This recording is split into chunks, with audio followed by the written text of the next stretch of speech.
Welcome to Luca and Miguel. Enjoy the video. Decide whether you will use a Wi-Fi hotspot, USB tethering, or Bluetooth tethering. Check which option works best for your data plan and device compatibility. Confirm your phone has mobile data or both devices are on the same Wi-Fi network. Make sure battery charge is above 20% to avoid abrupt shutdowns. Ensure you have any needed cables, adapters, or permissions before starting the connection.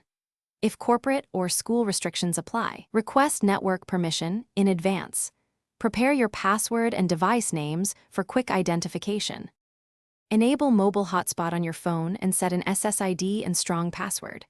On Android, open Settings, Network and Internet, Hotspot and Tethering, then toggle mobile hotspot on. On iPhone, open Settings, Personal Hotspot, and allow others to join with the provided password. Connect the computer to the phone hotspot using Wi-Fi like any network by selecting the SSID and entering the password. Alternatively, enable USB tethering. Connect with a USB cable and accept any prompts on both devices for driver installation. Use Wi-Fi Direct for device-to-device transfer without an access point when supported. Open Wi-Fi settings, choose Wi-Fi Direct on one device, and accept the connection on the other device. Use Bluetooth tethering when Wi-Fi is unavailable, though speeds will be slower than Wi-Fi or USB.